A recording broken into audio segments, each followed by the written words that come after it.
Welcome to the Neuro Air Podcast, the show for cycle breakers, parents, young adults, and helping professionals ready to understand their nervous system through a generational lens, heal what isn't theirs to carry, and consciously choose what comes next. Hi, I'm your host, Leanna Hunt, an associate clinical mental health counselor and certified performance coach. Each week, you'll get stories, science, and somatic practices, plus my signature 4N framework: notice, name, nurture, and navigate, to help you honor resilience, break silence, and build deeper connection with yourself and those you love, all while shaping a legacy of safety, freedom, and possibility. Hello, everybody. I just want to welcome you back to the podcast and let you know that I am beyond excited. It literally felt like Christmas morning all over again because I have Dr. Karen Curry-Parker here with me today. So Karen, can you say hi? Hi, everybody. I'm excited to be here. We're going to have a great conversation. It's a conversation I've been looking forward to having for a really long time. But before we dive into that, I just want to let you guys know a little bit about Dr. Parker and her work. Dr. Parker is a leading voice in the field of human design and the founder of Quantum Human Design, a revolutionary system that blends science and spirituality to help people heal from burnout and reclaim their vitality. With over 3 decades of experience as a human design educator, and I'd like to add one of the OG human design people in the whole world, she's a TEDx speaker and best-selling author. She has guided thousands worldwide to realign with their authentic selves and rediscover their creative power, including my own. Her work integrates insight from quantum physics, epigenetics, and narrative coaching to empower lasting transformation and resilience. Welcome. Thank you. Thank you. I'm excited to be here. It's literally been a dream of mine. I wanted to take a minute, and you might know this, but I wanted to just tell everybody how I first found out about you. Do you know this? I don't know this. Okay, so years ago when I had started my coaching practice, I was introduced to human design, and I still felt like I didn't know. Like, a coach is like, let me give you this chart, and she gave me a little session, but I still didn't really know. I didn't know about you. I didn't know about quantum human design. So she recommended this book.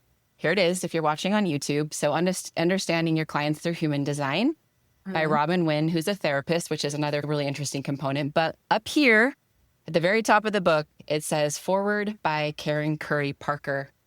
And so I read that forward, and that led me to find your work and your world and learn from you for the last 4 or 5 years, get certified in various levels.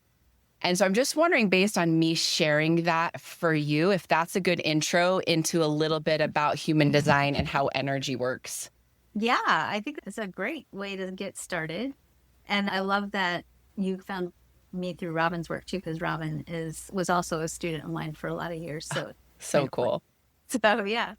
Yeah. So human design is a personality assessment system. I think that's probably a good label for it. Mm-hmm. I don't think of it really so much as a personality assessment system as I think of it really more as a tool to help you decode your personal story so that you can recode it in the way in which you choose to tell your own story.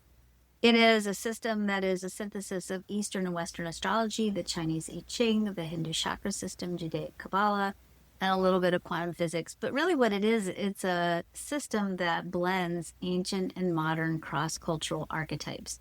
In other words, it's a system that uses parts of the human story to help you understand your parts of your human stories. You can tell your story the way you decide to. It is based on birth date, so it's very much astrologically based. So at the moment of your birth, the planets lock in certain codes.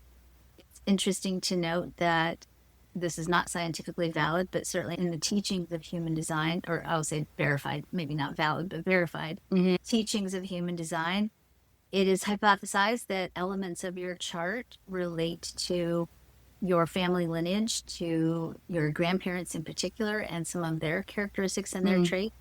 It gives us a code for what archetypes tend to show up more in the body and how to interpret the body and the underlying archetypal themes that might be contributing to dis-ease in the body or other parts of your life. It gives you a healing path for any of you who have disconnected from your body as a compass, which is something we talk about a lot in the work that both you and I do. That when we check out of the body, which most of us do in some way, shape, or form, because the body often very clearly is communicating what we need to do and what we need to do to stay safe. And oftentimes we don't have the ability to follow those options. So we check out of the body so that we follow the prescripted or the safe path instead of the path that's really more aligned with our authentic self. So it gives you sort of a prescription for how to get back in your body and how to start making a different set of decisions so that you're really choosing yourself for yourself. I love what you just said, choosing yourself for yourself. Because I mean, maybe you feel this too, especially when you first meet somebody or working, that person, most people are generally out of alignment with themselves. Would you say that that's true? I would say that's like 99.9% true. And how do you first explain that to somebody when you realize, maybe before they do, that they're out of alignment with themselves, especially if they don't even know what the word alignment means? Right, right. I hate that word. It's like, what is that? It's sort of What is it?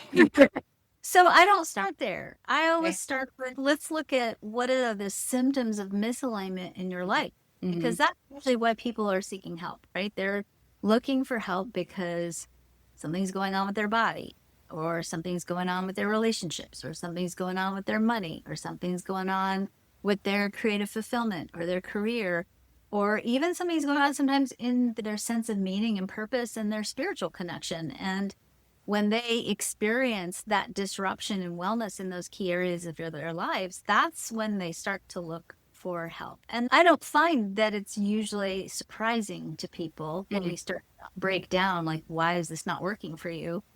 And when we start talking about, well, maybe what's happening is the degree of pain that you're experiencing is directly related to the amount of distance there is between the life you're living and the life your soul is calling you towards, or your authentic self. And I would say certainly the greater that space is, the greater that misalignment is, then the greater the pain that we are experiencing in every area of our life. And I mean, I would label that dis-ease, right? That's disease.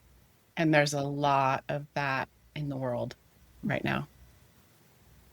For sure. So how do you see that disease? Because I think as far as my work with the nervous system and generational patterns, how do you see that disease as far as nervous system stuff? Well, basically what happens is when we experience trauma, and I have a very broad definition of trauma because I think, Name. yeah, I mean, we have sort of standard textbook definitions of trauma, and Right. I don't want to minimize those because those are Mhm. certainly, active and true definitions of trauma. But I personally teach that anytime we start to internalize the message that it's not okay or safe for us to be who we are and how we are, and consequently, as a result of that, we oftentimes lose our connection to our right place in the world, right? Feeling like we belong, feeling like we have purpose and meaning with our lives. That when we internalize that message, we experience that as trauma. The body reacts to that as trauma. The nervous system reacts to that as trauma. So what happens, I'll call that micro PTSD, right? When we have that level of PTSD, the body reacts just as if it would to a PTSD response to macro trauma. So whenever you encounter your nervous system and your body encounters an experience that feels similar to whatever caused you to internalize that message of it's not okay or safe for me to be who I am or am, then the body reacts, and it reacts, and the nervous system reacts, and it reacts in a protective capacity, right? We go into low grade fight or flight, cortisol, adrenaline responses, creativity, and the creative parts of the brain shut down. We start to react, and we act out in response, the same patterned response to that, whatever that trigger was, again and again and again. And every time we encounter it, it gets more and more patterned in the body and in the nervous system. And we start to cultivate a life that is nothing but a never ending reactive pattern of self protection. Well, yeah, because everything, right? If we look at that oldest part of the brain, like everything comes down to survival. Right. Right. But it's more complicated in humans. Right. If it was my dog has a pretty clear survival instinct, but we're not purely instinctive beings. We have existential issues. And I don't think maybe my dog does have existential. How would you know for certain? But we encounter the world. We're not only encountering the world through survival of the body, which is really, I'd say, where the dogs are, but Hmm. we're encountering the world through the survival of ourself. Ourself goes beyond the body, and we start to experience then existential fears, like the fear of inadequacy, or a fear of a future, or the fear of the past, or a Hmm. fear of. And our body, our nervous system reacts to those as if we're dying. For sure. And we get stuck in these very paralyzing, contracting patterns that keep us from optimizing our full potential. And if we want to look at Maslow, from self actualizing who we are in the world. For sure. Yeah, that's so powerful when we start to look at it that way. The other thing, when you kind of talked about fight or flight, one of the newer layers of the nervous system, I don't know how long it's been, is talking about fawning. I like to go with appeasement, which, people pleasing. How do you think that that shows up in human design work? Like when somebody's learning about decoding. Right. Well, so I like the word appeasement. That's a great word. So that's Deb Dana's term. She's like, I don't really like fawn, but I resonate more with appeasement. And so I think that when we understand what appeasement actually is, a lot of people actually resonate with that, especially young adults that I'm working with currently. Totally, totally. So, one of the things that the human design chart shows you is it shows you how you experience energy. And I think what's so Mm, really elegant about human design is it starts to give you a vocabulary to talk about and process and understand the kinds of energies that you are experiencing. So, to a certain degree, almost all of us are what I would consider to be, I would say all of us are sensitive. mm, We're designed to be sensitive, right? We're designed to interact with each other and to be able to read each other and to sense each other and to know each other. And depending on the unique configuration of your particular chart, it's going to show you where and what kind of energy you're taking in. So, for example, half of us are technically, according to human design, emotional empaths, meaning half of us have a powerful ability to be able to read a room emotionally. And if you've experienced trauma or you are growing up in a household where it's not okay or safe for you to be who you are and how you are, and then on top of that, you're emotionally empathic, mm, that capacity to be able to read that room energetically becomes a survival strategy, right? You mm, walk in mm-hmm, and be able to read, what's mom feeling today? And where's she at? And what kind of messages are going to potentially come at me if she's not in a good place? mm-hmm, And if you are emotionally empathic, then one of the strategies you might learn to manage that energy and to stay in a way, you're almost trying to regulate the energy in the room instead of regulating yourself. You start to become a people pleaser, right? You learn to give everybody everything that they need, or you learn to be good, or you learn to be nice, you mm-hmm. learn to not deal with the difficult conversations that need to be dealt with, right? And it all gets swept under the table. And that becomes an artifact of how you're configured. And when you understand that, you start to be able to confront that energy, to be able to navigate it without losing your connection to yourself. And you consequently learn eventually how to self regulate no matter what else is going on in the room. That's so, so powerful because that whole appeasement level, like you said, and reading the room and trying to have to control mom's energy or whoever it is, it's like, I'm not safe unless I make sure everybody else is safe. And we know that that is not humanly possible. Right, right. And not only that, it's utterly depleting. And when Totally. that's a lifestyle, then you become vulnerable to burnout. Hmm. And I find in the work that I've done, not just burnout, but also you become vulnerable to chronic health conditions that Hmm. becomes, the body's way of saying that's enough. I can't do it anymore. And I just going back to what you said, swept under the rug. That's something that I actually not love to study. I'm very intrigued by concept of sweeping under the rug. I've also heard through family work, the secret goes to the grave. Mm. We will never talk about this as long as I live. Those types of things. How do you think that language, because I know you're really, really like focusing on language is really important. So as we look at language like that, how does that impact who we are? If that was the story that was told for the last 100 years. Well, I think that, and I think you know this, and I Mhm, certainly have this too. Like, it's a myth, right? If you sweep it under the rug, it's not gone. You just mhm, don't. But mhm, Well, when we sweep something under the rug, metaphorically, the body is holding it, the nervous system holds it, the protein coats regulating our DNA hold it, and it Totally. doesn't go away. Hmm. Until it reaches a critical mass, it's at a certain point, and it's sort of called forth for whoever. And you talk about the neuro air, it's, whoever sort of takes on the inheritance of being the one to say, hey, there's some dirt here under this Hmm. metaphorical rug, and I can't hold it anymore. It's bothering me. It's destroying my life. And I need to do more than sweep it on the rug. I need to pull the rug back and get it out because it's uncomfortable and I can't live it. Totally. And I like to say silence is not neutral energy. Mm-mm. No, in Silence fact, carries weight. yeah, totally. Totally. And again, if you go back to remembering, okay, we're all in some way, shape, or form energetically empathic. You might not be talking about it, but you feel it, you know Hmm. it somewhere in you, you're sensing it, and it's not gone. Hmm. It is silently pulling the levers. My daughter just had to watch The Wizard of Oz over Thanksgiving break for she's in a hero's journey mythology course, which has been so cool. She Oh, hates that it. sounds really cool. I loved it. She's been like, I hate this class. But thinking about The Wizard of Oz, right? The guy behind the curtain, it's Hmm. like dust that got swept under the rug is behind the curtain pulling all the levers, and it's causing you to react to life. And you don't often know why you have a reaction to it, but it's there. And until we pull it out and look at it and shine the light on it, it has more control over who you are and how you are than you realize. Yes, it does. And what would you say to someone listening that maybe human design is really new, but they also are really aware that they might be the first person in their entire family system to want to start these conversations, to want to say that what's happening in this system is not okay? I want to bring awareness to that. Like, I want to shift that, but I don't know where to start. Mm.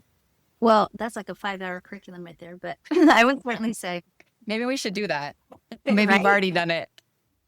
The very first thing human design teaches you is how to feel into your body, right? How to feel this feels right for me and this isn't right for me. This Mm-hmm. doesn't feel right.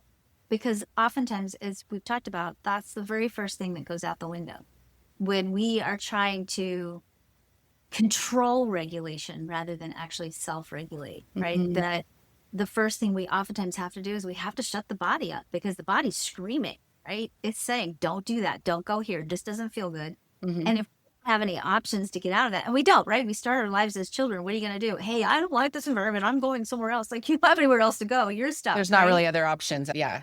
Right. So you can't check out of school, but you can check out of your body. Mm-hmm. When we check out of the body, we don't know, we can't feel what's going on. And so we have to start first by feeling what's going on in the body. And that's uncomfortable. It doesn't always feel good, right? And so in the beginning of human design, one of the things you learn is you learn your energy type. There are 5 different energy types in human design, and each energy type has a different way, we call it a strategy, a different way of making a decisions. And everybody has, based on their chart, what's called a unique authority, which is really the prescription for what do I need to pay attention to in my body when I'm making a decision. Mm-hmm. Does this feel good in my gut? Do I have the energy for this? Is this something in my heart that is going to acknowledge and notice my value? Am I being valued in this situation? Is my instinct telling me something? Have I given myself enough time to feel my way through it? There are different kinds of authorities and different ways of making decisions based on the configuration of your chart. And that is a process that really is designed to heal the disconnect between who you are and your body. And first of all, I have to say, in a way, human design is very fun and people love it and it's very sexy and it's, people get into it like Enneagram and all these other things and they want to use it as a labeling system. I hate it when we Mm-hmm. use it that way. It's not what it's about. Yeah. Tell people like why that's so important to not use things like human design as a labeling system. Well, because you're a dynamic being, you're not static. You're never from moment to moment, you're not who you were the moment before. Mm-hmm. And anytime we start to use a label, no matter what system we use, we start to put ourselves in a box. And when we start to put ourselves in a box, we limit ourselves and we're limitless beings. There's so much potential for us. And certainly one of the things that I think is really kind of fun with human design is that you're never not all of the human story. You aren't just a this or that. So if there's 5 energy types, you're not just one of those 5 types. You're that plus all the other parts of the human story. It's not really a system that says you're separate over here as this little thing in a box. It says this is the path that you are designed or hardwired to follow to live the entire human condition. And within that, you get to choose how you want to experience it. And you get to use your chart, not so much as a what, but a how that gives you information about how do you Mhm. choose out of all of these options in the human story, what feels right to you and what is aligned for you. And that alignment piece is really about what feels good for you, right? Yeah. What feels good for you. And that changes. It changes all the time and it changes over the seasons of our life. I mean, you and I were just talking before we went live. You know, I'm a grandmother. Who I am and how I am as a human being, as a woman in the world, as a grandmother, is a whole next level of definition of who I am. It's changed completely the way I see humanity and time and infinity and Mhm. passion and all the things, right? So we're never one thing, but the how we interact with the world stays relatively consistent. Your reaction maybe changes, but Mhm. how you experience the world stays consistent. And that code, being able to walk into a room and feel yourself and feel your body and be able to say, this is a space where I feel really good. I can sense that there's this thing over here. It's not, I can be in the presence of whatever this energy might be. I mean, that's something we all need right now at this time in For the sure. country, right? I Mhm. can sense and feel like over here is this person that has this very different attitude about whatever, fill in the Mhm. blank, than me. I can walk into that space and I can be unirritable. I can be un uncorruptible in my own connection with myself.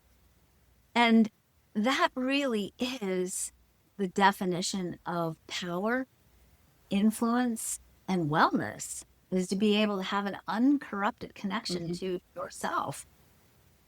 Which is so important. I think you said this too. My primary audience and my clinical work is young adults, and I think the theme that is the most prevalent is that they do not feel like it is okay for them to just be who they are. Mhm. Mhm. And what I'm seeing on social media, I'm in this Facebook group that has over a million. It's a parenting group of over a million people. And if ever I log in there, there's always a parent saying, I have a child going no contact. And this is this new theme, and it's happening with supported therapists too that are helping these young adults because these young adults don't feel like it's okay for them to be themselves. It's kind of like there's permission. We'll block everything around you that was familiar in your family system, and to me, that doesn't feel like that's overall that's creating healing, that's creating alignment, that's helping us step into our purpose. Do you have any thoughts on that? Well, I have a lot of thoughts on that. Thoughts from all different angles, including being a parent. Yeah. First of all, I will say I don't ever want to say no contact should never be an option Mhm. because sometimes it's an important thing And to sometimes say. it is needed, especially with levels of abuse and other things. So absolutely. I think what I was referring to is more the theme that is happening with this young adult age group. I think that, yeah, when you try to be tactical and not opinionated. And here's my concern. I do feel like maybe because of the expediency of our culture at the moment, and maybe because we've kind of moved into being somewhat of what I would call a hack culture, Mhm. where we seem to be culturally addicted to the fastest, quickest route. I do think that sometimes that that attitude is disallowing us the curriculum of learning how to deal with difficult and uncomfortable things Okay. that we have learned to check out or to cancel or whatever term we want to use when things seem opposite of what we want Mhm. or seem challenging. And we know from research that following the easy path, and I'm not saying that going no contact is necessarily easy even for, but avoiding the difficult, avoiding how do I sit in a space with someone who, is maybe dysregulated and I in that space have to learn how to hold my own regulation. Mhm. How do I For sit in sure. this? where I am being maybe even personally assaulted, verbally, emotionally. And how do I learn to set good, clear boundaries with that? Right. And how do I be in those difficult spaces? You're never not going to be in those spaces. If you get into any kind of a relationship, you're not going to never be in those spaces. If Hmm. you've got that going on in your core relationships, like your parents, it's pretty solid bet that you're probably going to carry that into your relationships in some way, shape, or form, consciously or unconsciously. And you're going to have to at some point confront those difficult places where you're going to have to say, no matter what's going on around me, I can stay connected to myself. Hmm. And if I learn that as a skill set, it's going to make my life bumpy. Because if I get cosmic on it with you for a second, I Please. don't think that we are designed to avoid those spaces. We are designed to optimize everything about who we are, to sing our soul song in our loudest, most brilliant way. And avoiding people is never going to get us there. Our challenge is not to, okay, where can I go find the places where I can sing? Our challenge is, how do I sing the song and never care about where I'm singing it? I'm going to sing Oh, it I love wherever that. I am. That's who I am, Hmm. right? And if we don't learn how to stay connected to the body, to recognize what's coming at us. I mean, dealing with parents can be really hard when you're young, especially, right? And you're in Absolutely. phase where you're differentiating, you're Hmm. trying, who am I not? I'm not my parents. That's usually where we start, right? And then we find out 30 years later, sometimes we are kind For of. sure, aspects that maybe we try to say, I will never do that. I will never be that. And all of a sudden, maybe in your 30s or 40s, you're like, whoa, look at this. Look at this theme that's still here that I thought I was Right. avoiding by never talking about it. But Right. actually, Or, it's still within me. yeah, I'm really, really tired. I have a new baby. I have a toddler. My money is stressful. Whoops, my mother came out of my mouth, right? It happens. Because until we confront it Mhm. and look at it and rewire it or Mhm. recode it, it's going to be there. And avoiding it isn't going to change it. And so, again, don't want to say there's never a time when that's not appropriate. And I would also say we have to get better at confronting those hard things and learning how to do it and stay true to ourselves. And again, I think certainly more than anything at this time in our culture, we need that skill set. We need to be able to, right now, this again, Karen's opinion, be able to sit down with people that have opposing viewpoints from ours Mhm. and to be able to approach those viewpoints with curiosity and open heartedness and be able to listen and feel and not react, to instead be able to find, even if it's the minute, the minute little tiny thread of commonality, although I think usually it's not just a tiny thread, it's a huge thread of commonality, be able to sit in that space and not get disconnected and not go off and create some little, group of people on your, that's all like-minded and all aligned and all perfect, that, and then Right. live in that little bubble, because we Mhm. can't community or diversity or anything in that energy. Or sustainability. Mhm. And we don't grow. There's We don't yeah, grow. yeah. We're not challenged. We don't grow. Mhm. And then we stagnate and then we're bored. And then, life is going to inevitably smack you out of it because life wants you to grow. What if life needs us to grow? It does. It does. I mean, what's the point, right? What is the point? That's such a good question. And thank you for touching on that. And I know I kind of threw that out there, but I think a lot of the people that listen and follow that are interested in my work are those that are navigating, how do I now, if I'm the first one in my family to bring to light, these are the patterns that are not okay. These are the things that I want to speak about, again through the lens of curiosity and really trying to understand maybe why it was never talked about, how that's powerful, and that there is a way, like as we do learn about our own human design and our own unique energy, that can actually support us in navigating moving forward. Does that make sense? Like, can Totally. Totally. Because what you'll learn to do, and I think human design is a great tool, but it's not the only one, is Mhm. you can learn to be, I would say, you can learn to be a screen and not a sponge, right? So Mm. you can stand in it, you can see it, you can let it pass through you. You can see it for what it is. You can interpret it because, you're, as it's going through you, you're picking it up and kind of looking at it for a second, but you don't have to be it anymore. And if you're the first one, and you're the one bringing it to light, which you are sometimes, right? It's not always going to be, nobody's going to get excited because you took the dirt out from under the rug. It's not usually, Can we it's say not, that again, please? And that's okay. Can we normalize? it is okay. And I think, we have to also, this is the tricky part. And because it feels so personal, right? It feels so Because it personal. is so personal. It is. And it's also kind of not at the same time. And the not part is the part that can sometimes be the fuel that keeps us moving forward. And that fuel is you're not just doing it for yourself. I really do believe we do it in all directions of time. And I certainly think we do it on an ancestral level. I certainly think we change when we start to change a dynamic.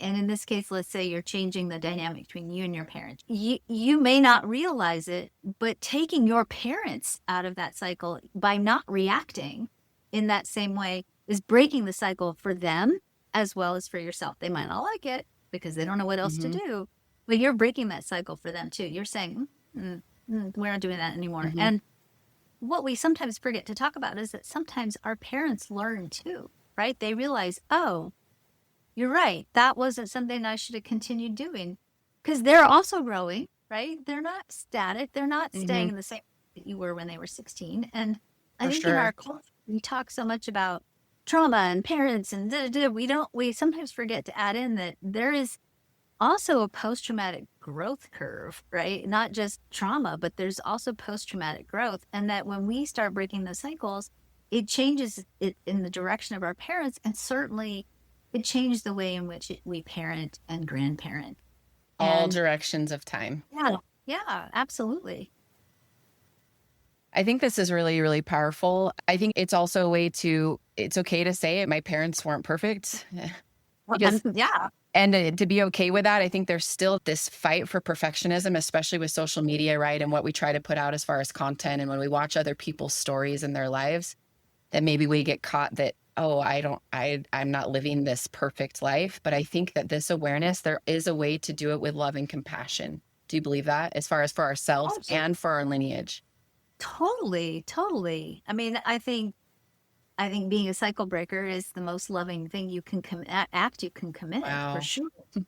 And basically what you're saying is when you start to break the cycle is you're starting to speak to your parents' authentic self and say, I see your behavior.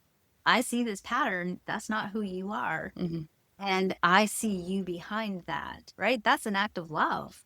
It's an act of courage. And I think what I love so much about human design is it gives us a way to even interpret why our parents sometimes have the narratives that they have. I was When glad you you brought that up. So this is So I'll use an example from my own life. So my mother has what's called an open G center, which means when we look at her energy design, she is very variable in how she perceives and feels love. Now, she grew up in a very traumatic environment. She's a Holocaust survivor. She was a baby in the Holocaust. Her mother and her grandmother both purchased false identities to hide out in World War II Europe. They hid out as Catholics, even though they were technically Jewish, or actually Jewish, not technically, and grew up very, very poor. Her dad was killed in the war. It was a very difficult bringing for her. And she brought a lot of trauma into her parenting. And one of her default energetics is she questions her lovability. You can see it in her chart. She questions her lovability and she has what's called an open spleen, which means she tends to hold on. And I don't have those energies in my chart at all. And for me, when I became of age and decided to go off and do my own life, right? She got very angry with me and basically said that, I mean, we had a long ongoing sort of emotional gun battle for 10 years about how I abandoned her and I left her alone and she used a lot of guilt and shame about me running off and going and doing my own thing, which was, developmentally normal. What was I going to do? Live it for the rest of my life? And her response to that was to really go kind of into revenge mode, right? She really kind of wanted to hurt me back for leaving, for growing up in a way, right? That was very confusing to me because I was like, I'm doing everything I was supposed to do and you're mad at me. And when I finally pulled her human design chart many years later, I was like, wonder, right? she already has all this abandonment stuff from It was having a father way that before you came right. into the picture. It was coded into her chart that that was going to be a continued issue for her. And I, with my defined G and my defined spleen energies that complemented her sensitivity, when I took my energy away, I took a big part of how she experienced the world with Hmm. me energetically. And of course, she reacted. And it wasn't personal. It wasn't about me. It never was about me. It was about my leaving triggered her questioning her own lovability. And when I could see that and really recognize she was reacting to feeling abandoned instead of being mad at me, right? And I could reframe that whole thing, it was so healing, so very healing for both of us. And I've never had a conversation with her where I've said, you know, Mom, in those years when I moved out, you Hmm. were so mad at me, that was because of your abandonment. We never had the psychological conversation. I just stopped caring about it. Honestly, I stopped caring about it other than to be compassionate about, oh, that was my mom's experience. It Hmm. wasn't even perfect. And And that her just that, experience didn't have to be yours. right, right. And then I also didn't have to internalize it. Mm-hmm. And just that small shift in, oh, I see this differently now. She wasn't angry with me. She was feeling abandoned. Mm-hmm. And to be able to come back to that relationship with compassion. And I love my mother's inner child so much because I see, especially, it's really interesting because she's 85 now. And it's almost like that inner child part of her is much more a part of her personality now. Because, she's vulnerable. She's an older Hmm. woman. Her body's starting to fail her a little bit. And there is a vulnerability there. And I don't For like the sure. analogy about you become your parents' parent when they're age. I don't like Hmm. that. To me, it's a little dishonoring, but she is vulnerable, and I am in some ways in more of a caretaker role for her in every way. And I see that little girl like that grew up without a dad and that felt so abandoned and is so deeply connected to her family. And I love that little girl in her so much. Like that, it brings out a protectiveness in me now that I want to protect that little girl too in her because something about that little girl made my mother decide to be a cycle breaker, even though she didn't do it. For sure. It's taken 3 generations Hmm. to break cycles. Like I think my daughter now, who has 3 children, is a much better mother than either my mother or I were because she's got a whole different lineage now than what my mother and I started off with. For sure. And I think too, like what you just said, like your awareness in your own work, and especially with human design and quantum human design, like I was just thinking, like, oh my, what would have Karen's relationship been like with her mom if she had not known this? Like, how could that have changed the trajectory of relationship and the relationships in the future, right? Your daughter and grandchildren with your relationship with your own mother, if you wouldn't have had that. Well, that whole no contact thing, I probably Yeah. would have done that because I Hmm. definitely had several. I mean, we definitely had a couple of years where I was like, I'm just not even going to talk to this person anymore Right. because she's nuts. And it wasn't Hmm. her, it was her wound. And I love you said inner child. I think, I do a lot of parts work and inner child work. And I think if we remember like what Dr. Schwartz says of IFS is like, once we become aware of those parts, our job isn't to make them go away. It's just to be aware of them and to create relationships with them. And if I was working with your mom today, I would want to help her see that inner child part, that she could feel love for who she was and who she is, and that there could be new options now. I think the most powerful part for me in parts work is when we work with that inner child, that inner child could feel love, support, and safety. And that Yes. even though that was so many years ago, that through visualization, through our language, through our work, that those parts of us and that inner child can feel that now. Yeah. Yeah. No. And I love that. And I love that we live at this time and we have people like you doing that work because I see these parts of my mother, but Mm-hmm. she doesn't.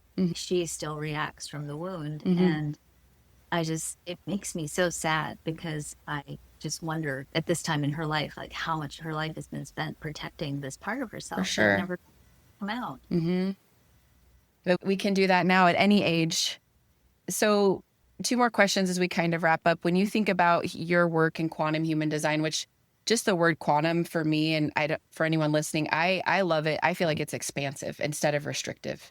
Like Hmm. it feels like there's open possibilities. How do you see that intersects with becoming a neuro heir, being the first one maybe in your lineage to be aware that I maybe have inherited this nervous system, but now through love and compassion and my own work and regulation, I can change the trajectory of, like you said, these timelines. Well, I think when we start talking about quantum, what we're really talking about is choice, right? Mhm. That in the way in which we create our lives, we're basically consciously or unconsciously choosing out a semi-infinite box of options, right? So if we think about a story or an archetype, parts of a story, an archetype has an infinite number of ways of showing up. And we get to choose how we want the archetypes, the parts of our story to show up. And when we are living as quantum humans, we are consciously looking at all the options and picking the options that represent the optimized version of ourselves. Mhm. So to me, quantum is choice. So when we look at human design, traditional human design, I see that as a pathway that contains a prescription for healing. Mhm. That prescription for healing is really about getting back in touch with the body. And when we practice that over time and that becomes our consistent way of living, really what that only does is it brings us to baseline, right? Being able to feel your body and navigate your body, that's baseline. That's like, I always struggle a little bit with the obsession that I feel like our culture has with the term survivor, right? It's Mhm. like surviving is kind of a minimal standard when you really think about what is a survivor? Well, you lived. Awesome. Now what, For right? And sure. so And how many people when stay in that I'm living space instead of right, anything else outside of that? right. And so when we start thinking about who we are is basically a code of information on the quantum level, and what we end up experiencing is basically a result of where we end up focusing our energy and attention consciously and unconsciously. And if we start taking back conscious control over where we're focusing our Mhm. energy, and we start focusing on how do we go beyond survival and start choosing an identity that supports our thriving in the world, and how do we habitually and consistently and in a practice choose every day to thrive and really take that thriving as far as we can go from, birth to death. That's a pretty fun adventure. It's a pretty fun adventure. And speaking of adventures, thinking about this brand new year, 2026, what's ahead? Oh my God. I would say what's not ahead is 2025. Thank God. So, God, the celestial weather for the year ahead, I'll certainly say 2025 was a year of shock and disruption. And, Amen to and, that. and that disruption has a very important role to play when we look at Mhm. systems theories. Disruption is really a symptom of having outgrown systems. And I definitely think we've outgrown a lot of our systems, and it's time for something new and something better. And I would say 2026 is really going to give us the call to get serious about our focus, to get serious about really not only answering the question, what do I want, but consciously start constructing the foundation to lay that foundation for what's next. And so I would say 2025 may have felt cataclysmic and kind of gooey. Mhm. I think 2026 is going to give us a lot more momentum, but also some more fire, some more, here's how I would put where we Which are I'm right like, I feel now. like that has to be like the fire. Like that's not, that's, It's catalytic. It's yeah. catalytic. But it's almost like the way I would see it right now is we're walking on this path. We're going to get to where we need to go no matter what. We are. It's, Mhm. as we talked about, growth is inevitable. It's the imperative of the universe or God or whatever word you want to put in there. If we get off the path, it's lined with barbed wire. And that's the part that feels really uncomfortable, right? And we've been bumping into barbed wire for a while now. I think next year we're going to start to figure out, oh, I shouldn't get off this path. That's not a good idea. I'm just going to keep moving forward. And I think if we can get to 2027, I think we're going to start to feel like, okay, we can do this. Well, I love that. And I love that you said path. So, for those of you that didn't listen, the New Year's Eve episode was a meditation and kind of about the path of facing our warrior self and turning towards our higher self. And so that kind of feels totally aligned. So, if you haven't listened to that, please take a listen. That was my gift to you. And also, if you feel like human design, you're called to that. If this seems interesting, if you're curious, Karen, how can they find your work and how can they start exploring human design and again as this tool to use in this new year? So, probably the first place to go is visit our website, quantumhumandesign.com. When you're there, you have the ability to, if you know your birthday, birth time, and birthplace, get your free chart. That chart is going to come in, it's encoded in what we call quantum language. So you'll get to look at your trajectory and sort of figure out where on that trajectory are you, what do you want to choose, where do you want to grow, and what do you want to grow towards.